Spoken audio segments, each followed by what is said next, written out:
Juan Kapitulo 6, versikulo 35. Si Jesus miingon kanila, "Ako mao ang pan nga naghatag sa kinabuhi. Ang muari kanako dili nagayod gutomon, ug ang mutuo kanako dili nagayod uhawon." Pan sa kinabuhi. Maglikon unta sa mong pagtuo o gagaka kami sa pagtuman sa imong mahal nga kasuguan. Ang ginuman na kaninyo, Santo sa Ebanghelyo sumala ni San Lucas. Unibulong ang tanang tao sa dakong gahom sa Dios.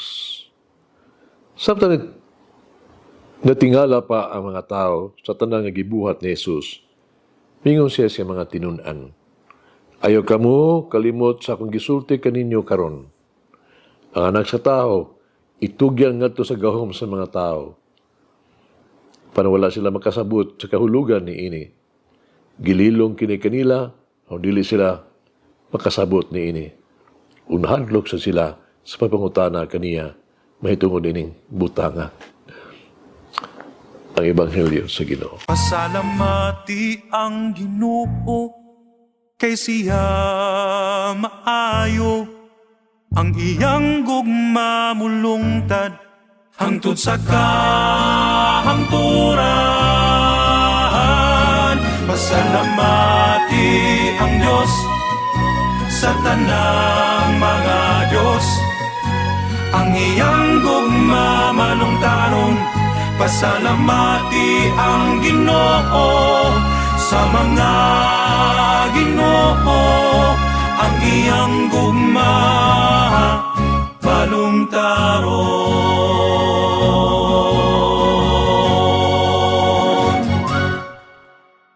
Ang kinabuhi ni Jesus, usa ka kinabuhi sa kasakit, passion. Ang pasyon mao ang iyang pag-antos, ang kamatayon, o ang pagkabanhaw. Ang kinabuhi ni Jesus mao ang kinabuhi sa paghatag sa kaugalingon. Ang iyang yutan-ong kinabuhi gigahin alang sa katawhan, nagalagad o nagluwas kanila. Ang gibuhat ni Jesus mao ang pagtabang o pag-ayo sa iyang katawhan. Si Jesus nagwali sa mga balita, nagbantala sa pag-abot sa gingharian sa Dios o naghimog mga milagro. Si Jesus nagpasan sa krus o gitugyan ang iyang kinabuhi ngadto sa kamatayon sa krus. Sa pagkatinuod si Jesus na kinabuhi sa pag-antos yun. Mao kini ang gusto niyang hatagan o gibugaton sa Ebanghelyo karon sama sa iyang giingon, "Tagda timan akong isulti jud kaninyo. Ang anak sa tao itugyan ngadto sa mga tao."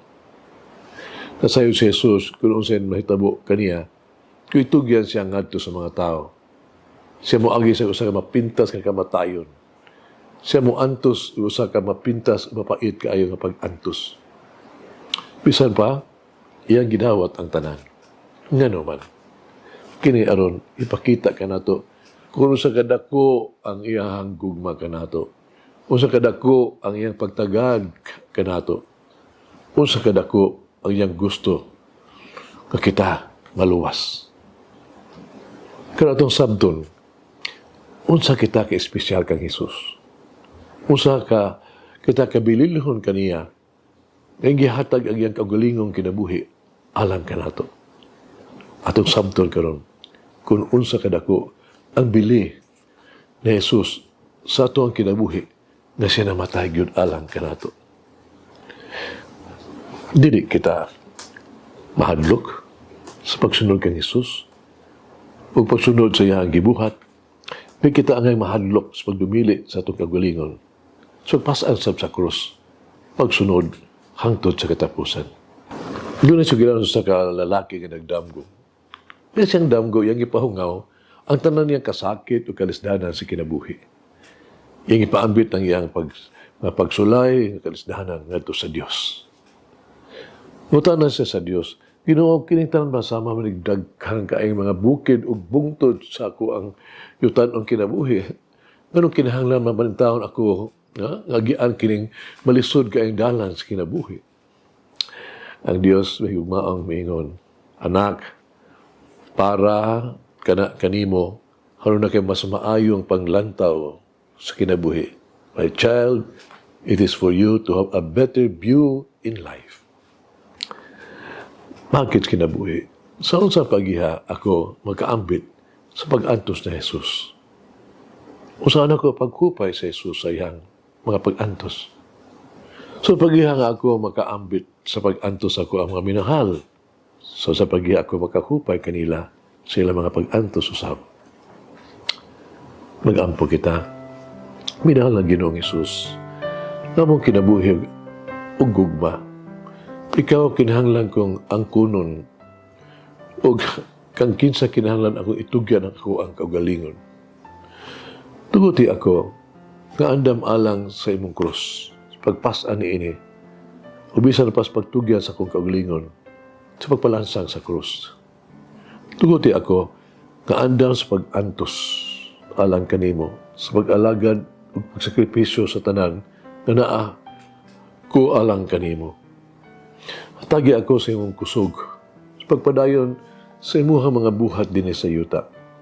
Ihatag ka na ko ang imong grasya, para matuman ang imong kabubuton. Buhaton ako ang tanan alang kanimo, ipadayon ang imong misyon sa pagtubos. Amen. Mama Mary, take my hand and guide me as I enter into the twilight of my life. Malangin ng Diyos magagahom sa tanan, Ama, Anak, Espiritu Santo. Amen. May the Lord of the divine mercy bless us all, heal us from all diseases and suffering. Ayun unta niya kita, tanang mga sakit na sa lawas, o sa kalag, body and soul. In the name of the Father, the Son, and of the Holy Spirit. Jesus, I trust in you. Amen. Whoever eats the bread of life will never hunger, says the Lord. Kay galaan inyong nabati ang pagpaambit ug hamubong pamalandong sa pulong sa Dios pinaagi sa tulumanon. Pan sa kinabuhi nga gidumala ni Monsignor Daddy Selva. Hangtod na usab sa sunod higayon, daghang salamat.